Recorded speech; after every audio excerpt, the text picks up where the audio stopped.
Hitae mengalami penglihatan di masa lalu yang begitu menyakitkan. Yakni yang melibatkan temannya Seokjul. Episode ini menjelaskan tentang bagian masa lalu Hitae, dengan banyak masa lalu ketika dia melakukan wajib militer. Ketika pelatihan, Hitae diberitahu untuk tidak melakukan panggilan telepon ataupun menulis surat. Myung-hee membayangkan pertemuan dengan Hitae tadi malam. Wajahnya tersipu dan merona ketika duduk di meja depan. Dia lalu pergi berkeliling, dan melihat Hitae sedang bertelepon. Ia menyapa Hitae, dan bertanya sedang apa Hitae di rumah sakit. Hitae tidak menceritakan bahwa ia mengurus kepindahan Seokjul ke rumah sakit lain. Ia malah mengatakan ia hanya memeriksa diri akibat banyak minum semalam. Myung-hee menyerahkan surat pengunduran dirinya. Myung-hee dan Suryeon berjanji bertemu di rumah Suryeon. Kakak Suryeon dan pelayan di rumah mereka mengatakan bahwa mereka menerima telepon dari orang tak dikenal. Orang tak dikenal tersebut menanyakan apakah nomor telepon yang dihubungi itu adalah Ji-hye Publishing. Suryeon lalu bergegas pergi ke tempat biasa para pengunjuk rasa bertemu dan membahas aksi protes mereka. Di sana ia bertemu dengan Won Seok. Sesaat kemudian, mereka dikejutkan dengan seseorang yang tiba-tiba menggedor pintu depan, dan memaksa masuk. Suryeon menyuruh Won Seok kabur. Suryeon dibawa ke hadapan ayah Hitae.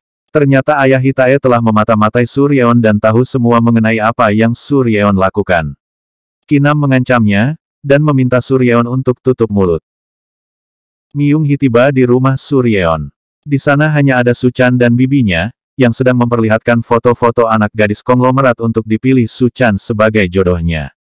Bibi mereka meminta Myung-hee bergabung dengan mereka di sofa, dan membantu memilih gadis mana yang cocok untuk Suchan. Suchan sebenarnya justru menyukai Myung-hee. Ia merasa malu di hadapan Myung-hee. Pagi itu, keadaan di rumah keluarga Hitae sedikit menegangkan. Jung Tae bergegas menuju sekolah lebih awal usai mengakui bahwa anak-anak lain menyebut ibunya sebagai gundik. Sementara itu, Kinam jelas memiliki masalah pekerjaan yang melibatkan Suryeon. Hitae pergi bersama Myung-hee. Mereka menuju panti asuhan sarang. Saat di sana, Myung-hee memperkenalkan Hitae sebagai temannya yang berprofesi sebagai dokter. Dengan gugup Hitae melakukan pemeriksaan pada anak-anak di sana. Sedangkan Myung-hee mencuci pakaian di luar. Hitae memberi roti pada gadis yatim piatu bernama Yang Mi. Setelah memakan roti itu, Yang Mi pingsan. Ternyata ia menderita gastroenteritis. Melihat Yang Mi seperti itu, membuat Hitae terbawa kembali pada kenangan di masa lalu tentang Seokjul. Ia teringat bahwa dulu ia adalah mahasiswa kedokteran terbaik yang dapat diandalkan temannya. Namun ia gagal saat menangani Seokjul, dan ia merasa bersalah sampai saat ini. Hitae dan Myung-hee duduk di luar. Hitae mengakui dia tidak cocok menjadi dokter. Menurutnya, semua yang disentuhnya hancur begitu saja. Myung-hee menyemangatinya dan mengatakan bahwa hidup mati pasien ditentukan oleh Tuhan. Dokter hanya berusaha yang terbaik. Ia juga mengatakan kelak Hitae akan menjadi dokter hebat. Kegiatan di panti asuhan pun selesai. Myung-hee dan Hitae mengucapkan selamat tinggal. Saat Myung-hee pergi, Hitae berharap Myung-hee menoleh ke belakang. Dan ternyata Myung-hee menoleh ke belakang. Myung-hee mengatakan bahwa ia akan memberikan jawaban mengenai kelanjutan hubungan mereka keesokan harinya. Kinam memperhatikan foto-foto Hitae dan Myung-hee. Ternyata selama ini ia telah memata-matai mereka berdua. Ia menyadari bahwa pasangan itu sering bertemu satu sama lain. Kinam mendatangi Hyun-chul di tempat reparasi arloji miliknya. Kinam memperingatkannya untuk mengawasi putrinya. Jika tidak, ia akan bertindak. Suryeon bertemu Hitae. Suryeon mengakui bahwa ayahnya memaksa mereka untuk berkumpul.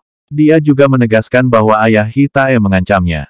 Suryeon lalu mendesak mereka terus melakukan sandiwara itu selama 1 bulan lagi, sampai pabrik baru ayahnya selesai dibangun. Namun Hitae tidak setuju, mengingat hubungan dirinya dengan Myung-hee. Ayah Myung-soo mengunjunginya di kamp pelatihan. Teman-temannya mengolok-olok ayah Myung-soo, yang terpincang-pincang dengan satu kaki. Jung Tae tiba-tiba berdiri dan memukul anak yang mengolok-olok ayah Myung-soo. Mereka lalu berteman. Kelihatannya mereka merasa senasib karena orang tua mereka sama-sama diolok-olok oleh teman mereka. Myung Hee bertemu dengan Hitae larut malam untuk memberinya jawabannya. Myung Hee memutuskan untuk tidak melanjutkan, dan justru meminta Hitae untuk bertunangan dengan Suryeon.